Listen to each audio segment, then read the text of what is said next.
पाकिस्तान इतना बेवकूफ़ देश है, उसको समझ में नहीं आ रहा है कि हिंदुस्तान उसका दुश्मन नहीं है, उसका दुश्मन पाकिस्तान आर्मी का चीफ है। पहलगाम अटैक हुआ तो उसमें कई लोग जो हैं वो हमारी देश की सिक्योरिटी पर, सिक्योरिटी एजेंसियों पर सवाल उठा रहे हैं। ये सब बकवास करते हैं लोग, काय का चूक। क्या हिंदुस्तान का हर एक इंच को सिक्योर किया जा सकता है? Enemy outside, enemy with in. शुद्धिकरण दोनों फ्रंट पे करने की जरूरत है। पाकिस्तान को सजाए मौत और अंदर के जो देशद्रोही हैं उनका जो अंजाम करना है, मेरा इशारा समझ रहे हो। सांप काटेगा तब ना, ये तो बार बार सांप काट रहा है, काटेगा तब ना जब फन रहेगा। फन को अगर आप पाकिस्तान के लिए पानी रोकेंगे तो उस पानी को आप रखेंगे कहाँ? सूखे की भी मार करेंगे और बाढ़ की भी मार करेंगे। Don't underestimate mister Modi. पूर्ण विनाश, संपूर्ण विनाश। अब आतंक के धर्म पर भी लोग चर्चा करने लगे। कुछ लोग कह रहे हैं कि आतंक का एक धर्म होता है, कुछ लोग कह रहे हैं कि आतंक का कोई धर्म नहीं होता। नहीं, आतंकवाद का धर्म नहीं होता है तो ये फिर पजामा पैंट खोल के लिंग क्यों देख रहे हैं? नमस्कार, मैं हूं किसलय। पहलगाम हमला जिसमें कि 26 लोगों की जान चली गई, इस हमले के बाद से पूरा हिंदुस्तान शोक में है और साथ ही चिंता भी है इस बात की कि आखिर ऐसे हमले कब तक होते रहेंगे। उरी हमला, पठानकोट, ऐसे तमाम हमले हमारे ऊपर हो रहे हैं, लेकिन आतंक पर फाइनल प्रहार कब होगा? पाकिस्तान इस हमले के बाद से बेनकाब हो गया है, लेकिन इसके बाद भी पाकिस्तान के अधिकारी, पाकिस्तान के नेता लगातार गिदर भभकी धमकी हमें दे रहे हैं। वो किसके दम पर पाकिस्तान उड़ रहा है? आखिर पाकिस्तान के ऊपर किसका हाथ है? इन तमाम मुद्दों पर बातचीत के लिए आज हमारे साथ सेना के रिटायर्ड अधिकारी हमारे साथ हैं, जो कि डिफेंस एक्सपर्ट भी हैं। एसपी सिन्हा सर, आपका बहुत स्वागत है। एक बार फिर से दुनिया ने पाकिस्तान का रूप देख लिया कि पाकिस्तान कैसे भारत पर अपनी नज़रें गड़ाए बैठा है।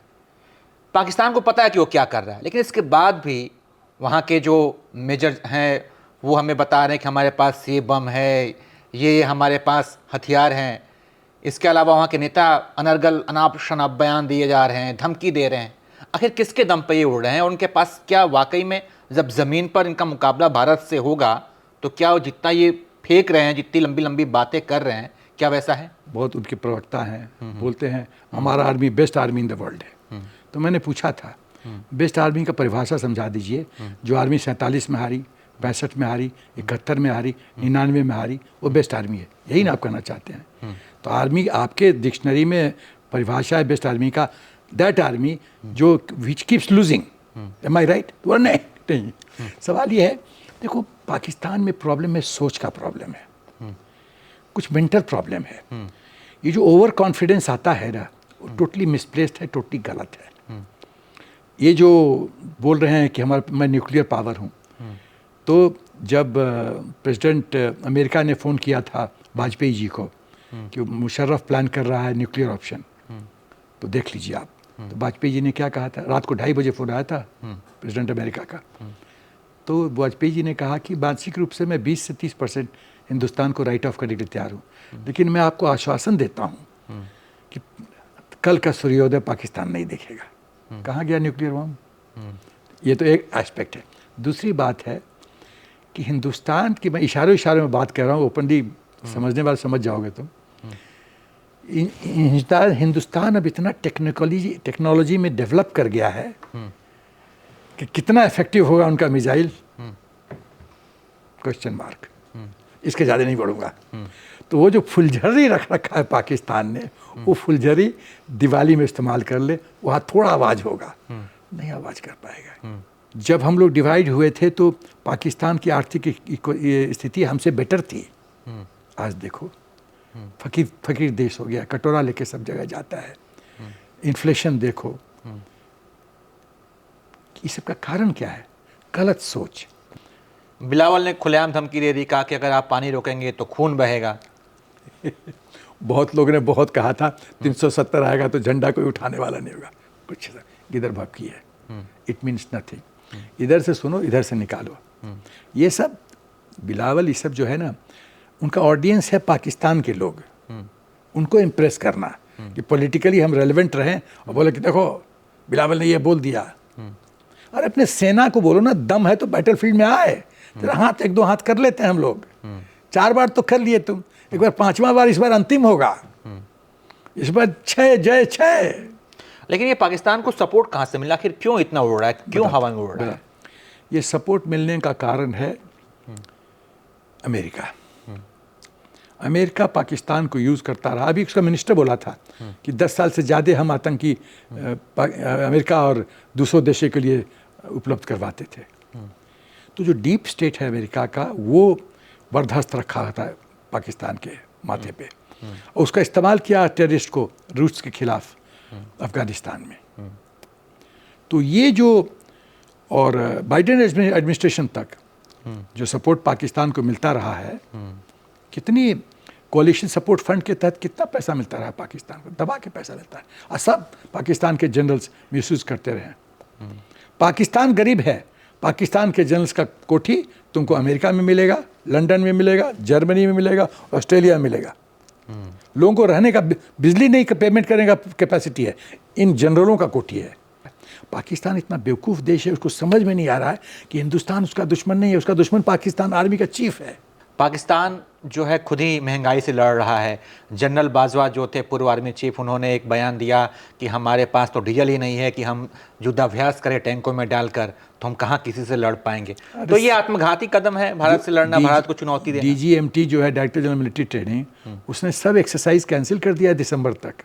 अच्छा, डीजल ही नहीं है, डीजल ही नहीं है, एक्सरसाइज ही कैंसिल, एक्सरसाइज कैंसिल, दिसंबर तक नो एक्सरसाइज। तो भाई तुम्हारे पास कुछ है नहीं, तुम 3 दिन से ज़्यादा बैटल लास्ट नहीं कर सकते, पैसा है तुम्हारे पास नहीं, कटोरी लेके सब जगह घूम रहे हो, तुम्हारी जो आर्मी है वो ब्लड टेस्टेड आर्मी है, वो करप्शन का खून चख ली है, वो लड़ नहीं सकती। जो आर्मी पैसा, कोठी, बच्चा, विदेश में पढ़ाई करना, जो ये रास्ता लेता है, वो आर्मी नहीं लड़ सकती है। वही पाकिस्तान आर्मी है। भाई इतना प्रोफेशनल आर्मी होता, 4 में से 1 जंग तो जीतता, चारों हारी क्यों? 93,000 प्रिजनर्स कोई देश का सेना सरेंडर किया है क्या? इन्होंने किया। एम्युनिशन रहते इन्होंने सरेंडर किया। ये तो इनकी वीरता है। तो इनका जो फॉल्स नोशन है, इनकी बर्बादी का वही कारण है।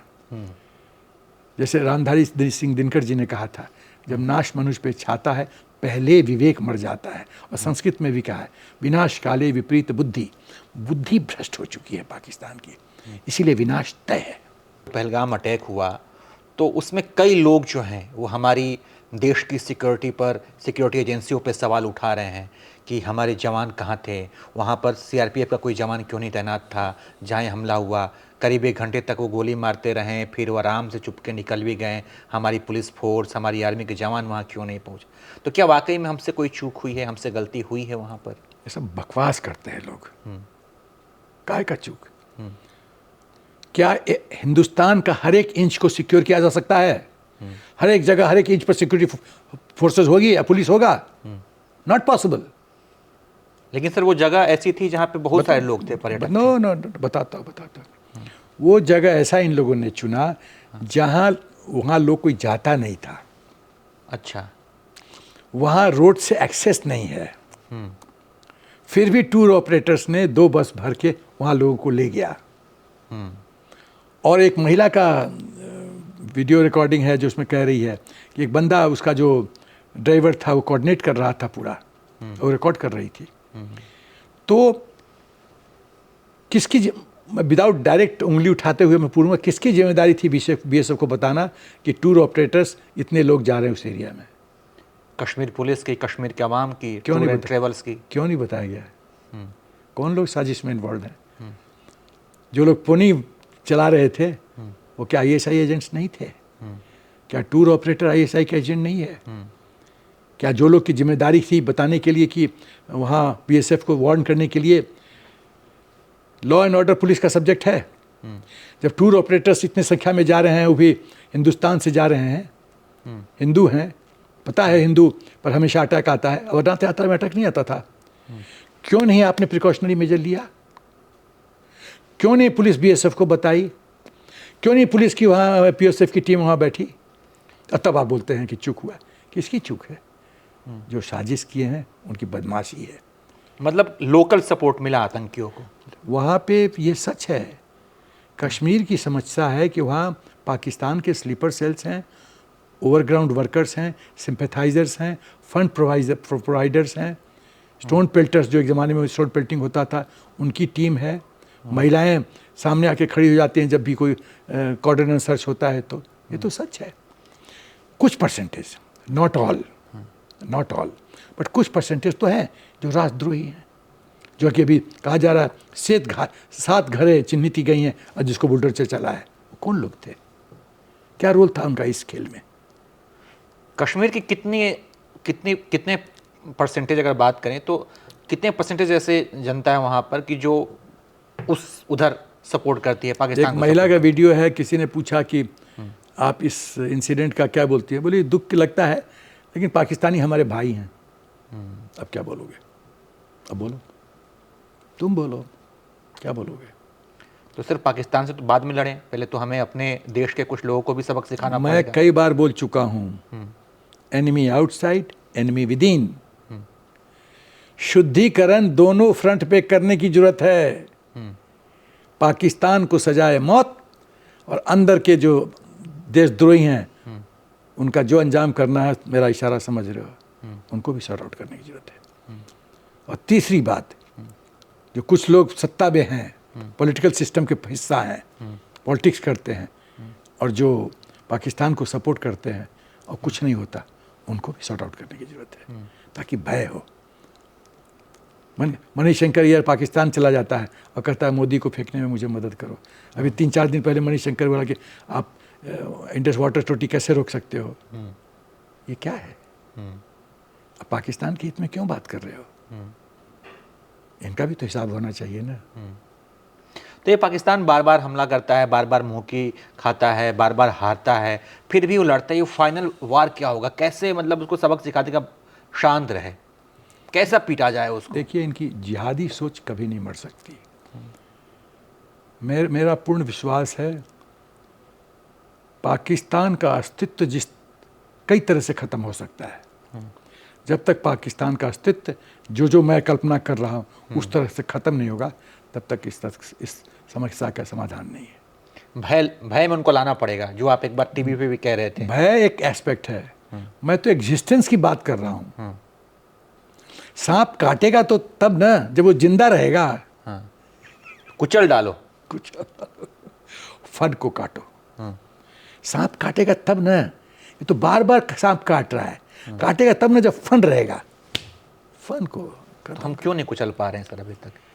हम तो बार बार देख ही रहे हैं कि बार बार आतंक सप्लाई कर रहा है, ड्रग सप्लाई कर रहा है, हथियार सप्लाई कर रहा है, बहुत बार हम लोग को है। गोल्डन अपॉर्चुनिटी मिला है, स्लिप हो गया। 71 वॉर सबसे गोल्डन एग्जाम्पल था। 93,000 प्रिजनर्स कॉफ़ी टेबल पे बैठ के इंदिरा गांधी ने दे दिया भुट्टो को। पाकिस्तान आर्मी चीफ ने कहा था भुट्टो को, इंदिरा जो मांगती है दे देना।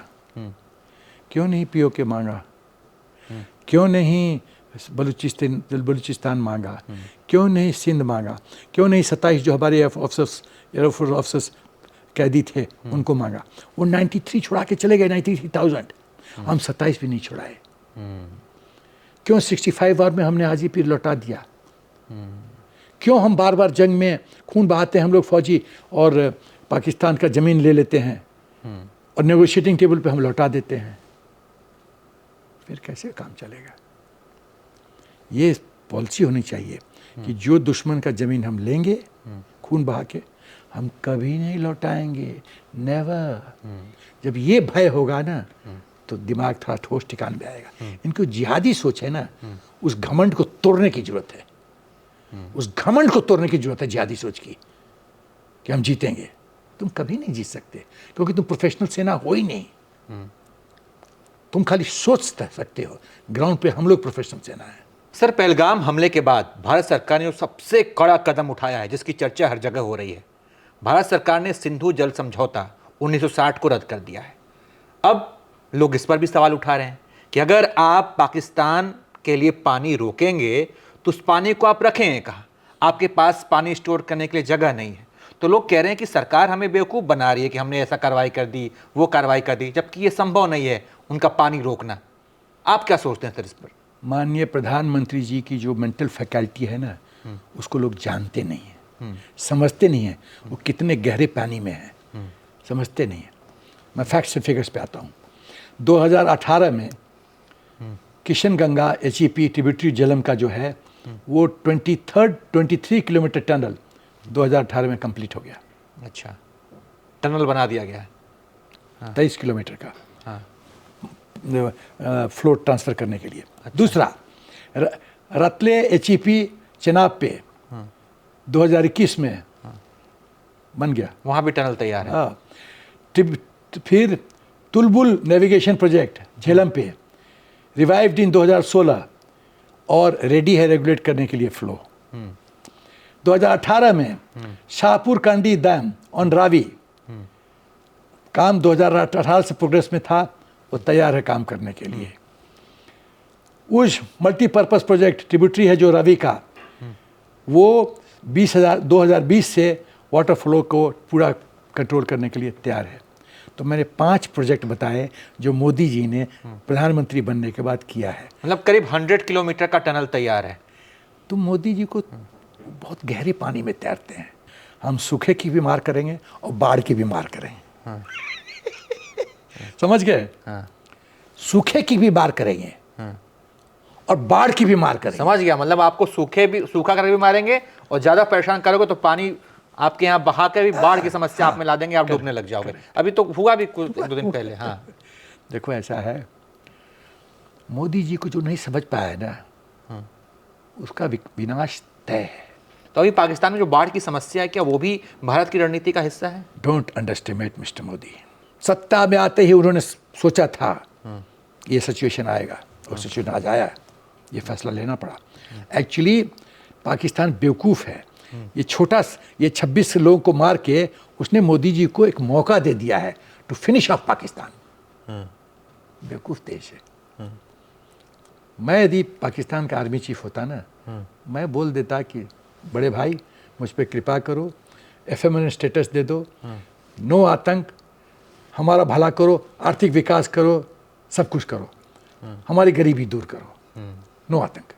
जनरल मुनीर, तुम अपने आर्मी को संभाल रहे हो, तुम्हारे लोअर ऑफिसर्स रिवोल्ट कर रहे हैं, तुम्हारे कोर कमांडर तुमको कह रहे हैं we are not in a position to fight, तुम्हारी बीवियां फ्लाइट ले लेके 2 दिन से भाग रही हैं, जनरल मुनीर का परिवार भाग गया, तुम्हारे लेफ्टिनेंट जनरल के कोर कमांडर्स की बीवियां भाग रही हैं, ये तो तुम्हारे फौजी अफसर सीनियर अफसर्स की बीवियां हैं।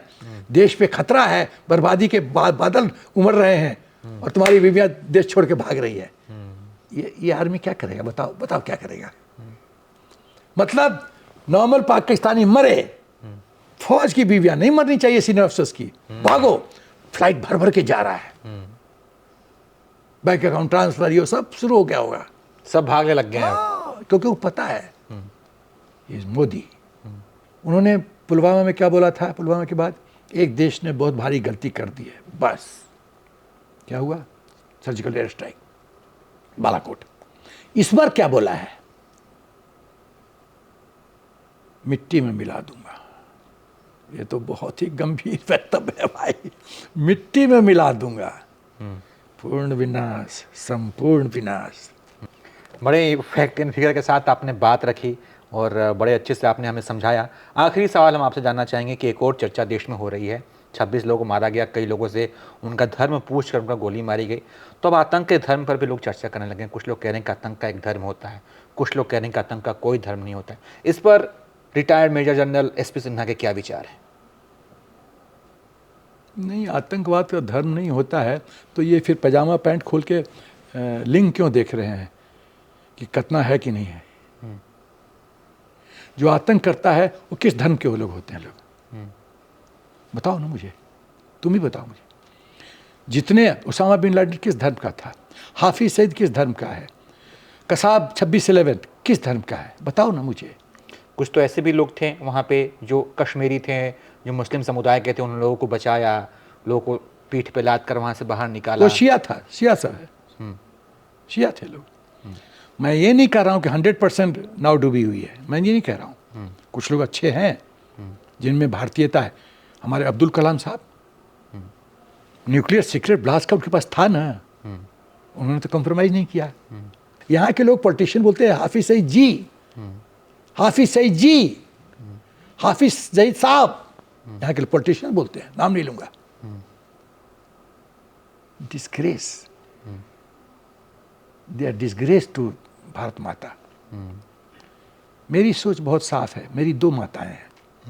एक वो माता जिसने अपने कोख से मुझे जन्म दिया, मेरी दूसरी माता है मेरी भारत माता, जिसके मिट्टी में मैं लोटा पोटा, फुटबॉल खेला, स्विमिंग किया बूढ़ी गंडक में गांव में, वो मेरी माता है। मैं माताओं को कैसे बिट्रे कर सकता हूँ, धोखा दे सकता हूँ? जिस मिट्टी में, जिसको देश तुमको शरण दे रहा है, खाना दे रहा है, नौकरी दे रहा है, तुम पर विश्वास कर रहा है। एक उत्तर प्रदेश का मुस्लिम पॉलिटिशियन, नाम नहीं लूंगा, 65 वॉर में रोड पे मिलिट्री कॉन्वॉय जा रहा था, गड्ढा खोद दिया, 8 घंटे का डिले हुआ, उसको कुछ नहीं हुआ, नथिंग हैपेंड टू हिम। देशद्रोह, कुछ नहीं हुआ। ये लोग को फैसला करना पड़ेगा जी। मैं तो कल्पना से मेरे समझ में आते हैं, भारत माता को कैसे बिट्रे कर सकते हो, कैसे? बहुत धन्यवाद सर बातचीत के लिए। तो ये थे retired major general SP Sinha sir, जिनसे तमाम मुद्दों पर बातचीत की हमने। किस बार पाकिस्तान जो भारत का दुश्मन है उसका सर्वनाश होगा। सर ने यह भी हमसे कहा कि इस बार जो है देश के दुश्मन से लड़ना ही है, लेकिन अपने अंदर के जो दुश्मन हैं उनका भी शुद्धिकरण बहुत ज़रूरी है। तमाम मुद्दों पर बातचीत की। हमारी बातचीत कैसी लगी ज़रूर बताइए और देखते रहिए आप एबीपी लाइव।